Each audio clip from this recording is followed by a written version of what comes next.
Yang di wong ngaji di kono.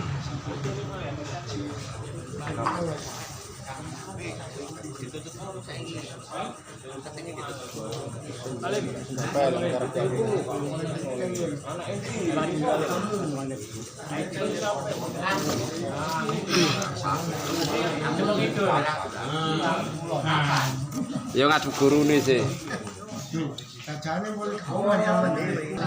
Assalamualaikum warahmatullahi wabarakatuh.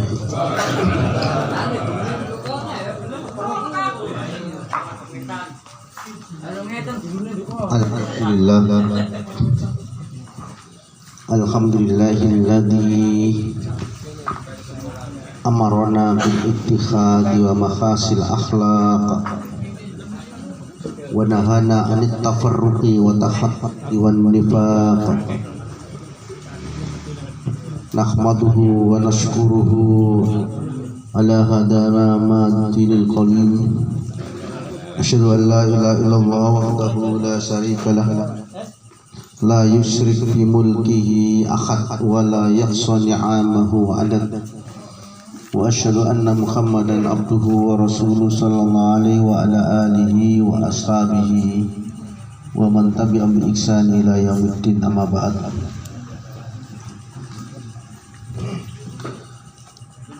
Waqad qala Allah ta'ala fil Qur'anil Karim, a'udzu billahi minasy syaithanir rajim, bismillahirrahmanirrahim. Ya ayyuhalladzina amanu taqullaha haqqa tuqatih wa la tamutunna illa wa antum muslimun. Wa qala aidan fil ayatil ukhra, ya ayyuhalladzina amanu taqullaha wa qulu qawlan sadida yuslih lakum a'malakum wa yaghfir lakum dhunubakum wa may yuti'illaha wa rasulahu faqad faza fawzan 'azima. Amma ba'd, para jamaah sekalian, Bapak ingkang kawula hormati, langkung rumiyin monggo kita sareng-sareng mengucapkan syukur dumateng Allah Subhanahu wa taala. Keranten syukur ini adalah termasuk inti dari ibadah. Sehingga Kanjeng Nabi niku ketika diberikan oleh Allah nikmat yang begitu luar biasa, Allah Subhanahu wa ta'ala, Nabi Muhammad sallallahu alaihi wasallam salat mboten leren-leren ngantos abu sikile niku mergo salat. Jenengan kula ni abu mergo bal-balan. Artinya napa? Kanjeng Nabi niku dadi puncak dari ketundukan, puncak dari ibadah itu syukur. Tadi sak nonton ditangleti kali Aisyah, Kanjeng Nabi mbok nyenengane lereng. Lungus. Kanjeng Nabi lamun lerenan niku mboten napa-napa, ya tetep di sepuro dosane. Ora salat napa ngene mboten salat wengi misalkan leren nyantai, di sepuro dosane. Tapi mboten ngoten. Makanya paling untuk saat niku langsung Kanjeng Nabi jawab pertanyaannya Aisyah, apalam akuna abdan syakur, apa kira oleh aku lamun tadi hamba ingkang syukur. Para jamaah kang kula hormati, termasuk kula lan panjenengan sedaya menika disuwun kali Allah Subhanahu wa taala kanthi syukur niki macam-macam. Makanya istilahnya Wabini matika wabina wabini rabbika binikmati rabbika fahaddits. Kata-kata fahaddits itu nek teng napa nek terjemahan napa nganyarono ngomong-ngomongno. Jadi asline napa nikmat itu diprogres. Nikmat itu selalu diperbaiki. Terus bersyukur kepada Allah Subhanahu wa taala. Dianyar-anyari nikmat itu. Aku oleh nikmat ini disampaikan ke temannya dan lain sebagainya. Para jamaah yang hormati, langsung mawon biar kita masuk pada materi topik yang kita bahas. Kita sampai pada hadis an Abu Hurairah insyaallah.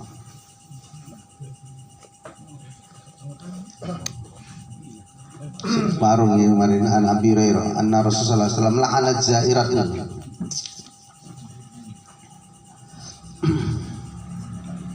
Bismillahirrahmanirrahim. An Abi Hurairah radhiyallahu anhu anna Rasulullah sallallahu alaihi wasallam la'ana za'iratil kubur akhrajahu at-Tirmidzi wa sahahahu Ibnu Hibban. An Abi Hurairah taala saking Abu Hurairah anna Rasulullah saat temene utawi Rasulullah sallallahu alaihi wasallam iku la'ana nglaknat sapa nabi zairatin. Nah, ketika zairun niku wong lanang, nek zairat nah niku wong wadon. Wong wadon kang ziarah kubur. Masyaallah. Dilaknat kali Allah kanjeng Nabi sallallahu alaihi wasallam. Akhrajahu ngetokake ing hadis sapa at-Tirmidzi Sunan Tirmidzi wa sahahahu lan nyokake ing hadis sapa Ibnu Hibban. Hadis ini berarti nek enten tinggalane kayak seperti ini lah dari redaksinya yang dipakai oleh Ibnu Hajar ini kelihatan bahwasanya hadis ini mesti tidak berdiri sendiri, pasti dengan syawahid gitu. Ada penguat hadis lain. Makanya di kesimpulan derajat hadis ini adalah hadis sahih bisyawahid, istilahnya hadis sahih tapi dengan penguat hadis lain sehingga derajatnya sebagai hadis sahih. Minimal seandainya hadis ini sahih pun minimalnya ya hasan gitu. Tadi hasan nanti akhirnya derajatnya diangkat menjadi sahih li ghairihi. Karena ada syahid, ada penguat. Para jamaah yang hormati. Hadis ini nomor 482 kalau di saya ini. Pengiran itu 58. Itu cetakan itu. Enggak.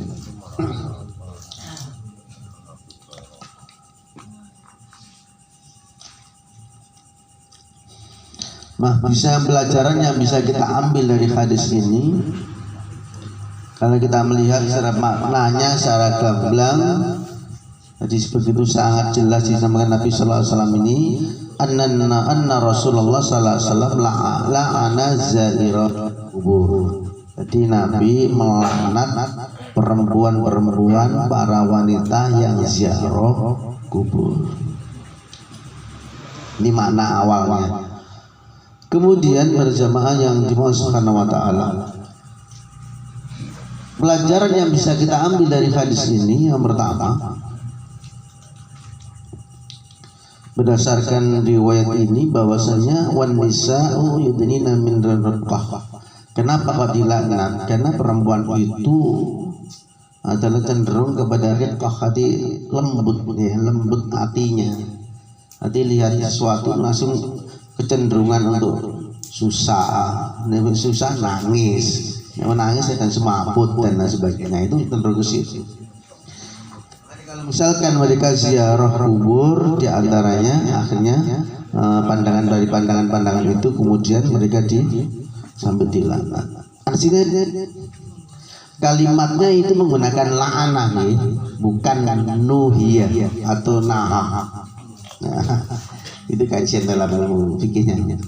Jadi kenapa Nabi menggunakan la'anah kok bukan naha, dilarang, tapi kok laknat? Nah, itu beda. Jadi kalau tidak naha itu sudah masuk pada sifatnya haram. nanti haram. Tapi kalau sudah la'ana itu ada hal-hal yang masih dibolehkan. Nanti ada beberapa riwayat yang kemarin saya sampaikan itu. Jadi ada beberapa riwayat yang itu masih ada yang membolehkan. Nanti ada termasuk begini. Ada hadis la'anallah yang mirip dengan hadis ini zawaratul qubur. Allah melaknat perempuan-perempuan yang sering ziarah kubur. Nah, ini sering, kata-kata sering. Jadi kata-kata laknun syarat itu adalah yakunu illa ala yani kabira min kabairid dzunub. Jadi kalau yang disebut laknat itu artinya berarti tidak bisa lepas dari dosa-dosa peristiwa yang besar yang bisa menjadikan seorang itu terjatuh ke dalam dosa besar. Wasarat ziaratul nisa kubur min kabair. Nah, makanya disinilah kemudian menggunakan kalimat la'ana. Kenapa? Karena biasanya orang kalau sudah kalimat laknat itu adalah cenderungan seorang untuk melakukan kepada dosa-dosa besar. Yang pertama. Yang kedua, hikmahnya dari hadis ini an ziyaratul kubur huwa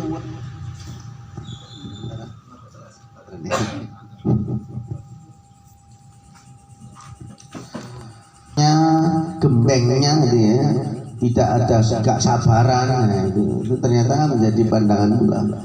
Makanya nanti perempuan-perempuan itu kan kata Nabi diciptakan tidak, dia diciptakan oleh Allah seperti tulang rusuk. Jadi wa a'la wajun a'laha, yang tulang rusuk yang paling bengkok ini tulang rusuk yang paling atas.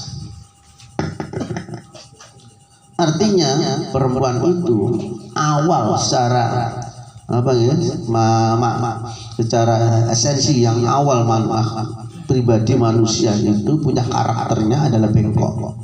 Makanya perlu diluruskan. Siapa yang meluruskan? Laki-laki. Makanya di dalam Quran ar-rijalu qawwamuna 'alan nisa. Ada kata-kata qawwamun walaupun juga ada makna meluruskan ya, tapi di sini maknanya lebih banyak, panjang.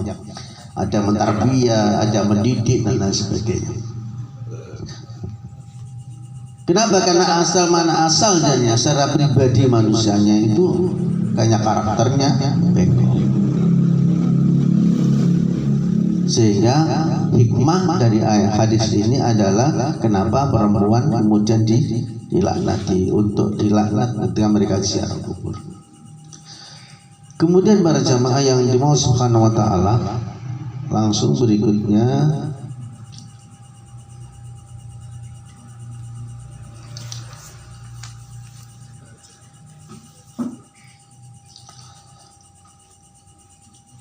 ada beberapa pandangan ini saya ambil dari pendapatnya Syekhul Islam Syekhul Islam Taimiyah. Az-ziyaratu ala qismain.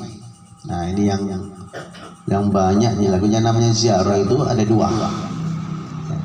Ada ziarah yang syar'i, ada ziarah yang ghairu syar'i. Nah, kalau yang ziarah yang syar'i berarti ziarah yang dengan maksud adalah assalamu alal mayyit wa du'a'u lahu. Jadi dia mengucapkan salam, mendoakan kepada mayit dan mendoakan untuk keselamatannya. Jadi dia itu ziarah yang syar'i. Adapun ziarah yang tidak syar'i, nah ini biasanya apa? Zairu talib. Jadi seorang yang berziarah ini meminta, menunjukkan, menyebutkan berbagai macam kebutuhannya kepada mayitnya, curhat kepada mayitnya. Dan itu macam-macam, dan sekarang yang paling banyak. Itu ya, yang paling banyak. Ini kalau Ibnu Taimiyah ya. Tapi kemudian ada beberapa ulama yang lain masih sebatasnya membolehkan selama ziarah itu adalah dengan tujuan kemarin